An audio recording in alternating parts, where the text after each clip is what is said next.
நமது நாட்டின் விடுதலைக்காகவும் நமது மக்களின் உரிமைகளுக்காகவும் தமிழ் மண்ணிலிருந்து தீரத்துடன் போராடி உயிர் நீத்த எண்ணற்ற வீரர்களின் தியாகத்தை போற்றுவோம் என தவிக உறுதிமொழி வெளியிட்டிருக்கிறது.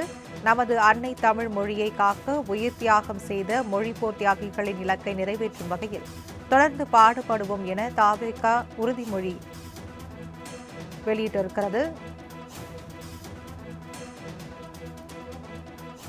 மக்களாட்சி, மதசார்பின்மை, சமூக நீதி பாதையின் பயணித்து என்றும் மக்கள் நல சேவகராக கடமை ஆற்றுவோம் என உறுதிமொழியினை தமிழக வெற்றி கழகம் உறுதிமொழியாக வெளியிட்டிருக்கிறது. சாதி, மதம், பாலினம், பிறந்த இடம் ஆகியவற்றின் பெயரில் உள்ள வேற்றுமைகளை களைத்து மக்களிடையே விழிப்புணர்வை ஏற்படுத்த வேண்டும். பிறப்போக்கும் எல்லா உயிர்க்கும் என்ற சமத்துவம் கொள்கையை கடைபிடிப்பேன் என்று உளமாற உறுதி கூறுகின்றோம் என தவிக உறுதிமொழியை வெளியிட்டிருக்கிறது. நமது நாட்டின் விடுதலைக்காகவும் நமது மக்களின் உரிமைகளுக்காகவும் தமிழ் மண்ணிலிருந்து தீரத்துடன் போராடி உயிர் நீத்த எண்ணற்ற வீரர்களின் தியாகத்தை எப்பொழுதும் போற்றுவோம் என தவிக உறுதிமொழி வெளியிட்டிருக்கிறது. இது குறித்தான கூடுதல் விவரங்களை எமது செய்தியாளர் சந்தோஷிடம் கேட்டு பெறலாம். வணக்கம் சந்தோஷ், தவிகவில் உறுதிமொழியில் வேறு என்னெல்லாம் இடம்பெற்றிருக்கிறது விவரிங்க. வணக்கம் மோகனப்பிரியா. தமிழக வெற்றி கழகத்தினுடைய அந்த கட்சி கொடியினை அக்கட்சியினுடைய தலைவர் நடிகர் விஜய் அவர்கள் தற்போது இன்னும் சற்று நேரத்தில் சரியாக 9:15 மணி அளவில் கொடியினை அறிமுகப்படுத்தி ஏற்றி வைக்க இருக்கிறார். அதனால் பனையூரில் இருக்கக்கூடிய தலைமை செயலக நிலையத்தில், அதாவது அலுவலகத்தில் தான் இந்த கட்சி கொடி என்பதும் கம்பத்தில் ஏற்றப்பட இருக்கிறது. நிர்வாகிகள் அனைவரும் வருகை தந்திருக்கக்கூடிய நிலையில் இந்த உறுதிமொழி என்பது மிக முக்கியமான ஒன்றாக பார்க்கப்படுகிறது. குறிப்பாக தமிழை மையமாக கொண்டும் அதே போல பிறப்புக்கும் எல்லா உயிருக்கும் என்ற கொள்கையின் அடிப்படையில் இந்த கட்சியை இயக்குவதாகவும், கட்சி தொடங்கிய நாள், அந்த பெயரினை அறிவித்த நாள் முதலே தொடர்ச்சியாக அதனை மையப்படுத்திய அறிவிப்புகள் என்பதும் தொடர்ச்சியாக வெளிவந்திருக்கின்றனர். அந்த வகையில் தான் இந்த கட்சி கொடியினை அறிமுகப்படுத்திய பிறகாக நிர்வாகிகளிடம் கட்சியினுடைய தலைவர் விஜய் உறுதிமொழி ஏற்பு என்பதனையும் எடுக்க இருக்கிறார். குறிப்பாக அதில் இடம்பெற்றிருக்கக்கூடியவை பார்த்தோம் என்றால், நமது நாட்டின் விடுதலைக்காகவும் நமது மக்களின் உரிமைக்காகவும் தமிழ் மண்ணில் இருந்து தீரத்துடன் போராடி உயிர் நீத்த எண்ணற்ற வீரர்களின் தியாகத்தை எப்போதும் போற்றுவேன் என்றும், உயிர் நீக்கப்பட்ட, அதாவது விடுதலைக்காக போராடி உயிர் நீத்த வீரர்களுக்கு வணக்கம் செலுத்தக்கூடிய வகையில் முதல் வரியானது அமைந்திருக்கிறது. அது மட்டுமல்லாமல், நமது அன்னை தமிழ் மொழியை காக்க உயிர் தியாகம் செய்த மொழிப்போர் தியாகிகளின் இலக்கை நிறைவேற்றும் வகையில் தொடர்ந்து பாடுபடுவேன் என்றும் அடுத்த வாக்கியமாக இந்த உறுதிமொழியில் இடம்பெற்றிருக்கிறது.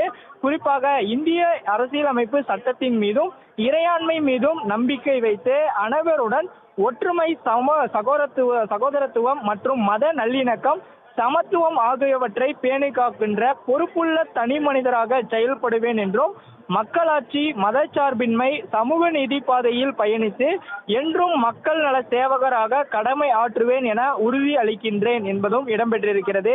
கட்சி நிர்வாகிகள் இடையே கொண்டு சேர்க்கின்ற அந்த விஷயம் என்பது கட்சியினுடைய தலைவர் விஜயிடம் ஒரு பெரும் பங்காக தான் பார்க்கப்பட்டு வருகிறது.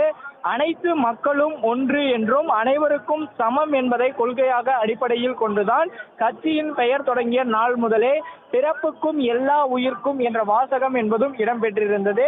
அதே போல சாதி, மதம், பாலினம், பிறந்த இடம் ஆகியவற்றின் பெயரால் உள்ள வேற்றுமைகளை களைத்து மக்களிடையே விழிப்புணர்வை ஏற்படுத்தி அனைவருக்கும் சம வாய்ப்பு, சம உரிமை கிடைக்க பாடுபடுவேன் என்றும், பிறப்புக்கும் எல்லா உயிர்க்கும் என்ற சமத்துவ கொள்கையை கடைபிடிப்பேன் என்றும் உளமாற உறுதி கூறுவேன் என்பதே இந்த உறுதிமொழியினுடைய வாசகத்தில் இடம்பெற்றிருக்கக்கூடிய சொற்களாகும். குறிப்பாக நாட்டிற்காக தியாகம் செய்த அந்த மொழிப்போர் தியாகிகளுக்கும், தமிழ் உணர்வை தூண்டுவதற்காக, தமிழ் மக்களுக்காக அயராது பாடுபடுவேன் என்றும், குறிப்பாக அனைவருக்கும் அனைத்தும் கிடைக்க வேண்டும் என்ற கொள்கை தத்துவத்தின் அடிப்படையில் தான் பிறப்புக்கும் எல்லா உயிருக்கும் என்ற வாசகத்தை உள்ளடக்கி இந்த உறுதிமொழி என்பதும் ஏற்கப்பட இருக்கிறது. சரியாக 8:30 மணி அளவில் நீலாங்கரையில் இருக்கக்கூடிய விஜய் அவர்களின் இல்லத்தில் இருந்து புறப்பட்டு கட்சி அலுவலகமான இந்த பனையூரில் அந்த கட்சி கொடியினை 9:15 மணி அளவில் ஏற்றி வைக்கிறார் விஜய். அதன் பிறகாக கட்சி நிர்வாகிகளுடன் மேடையில் பேசவும் இருக்கிறார்.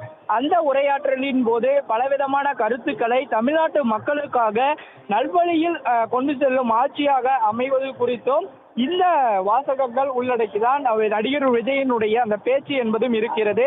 கட்சி தலைவர் என்ற அடிப்படையில் அவர் உறுதிமொழி ஏற்ற பிறகாக கட்சி நிர்வாகிகளுடன் ஆலோசனை கூட்டம் நடைபெற இருக்கிறது என்பதும் குறிப்பிடத்தக்கது. மோகனப்பிரியா,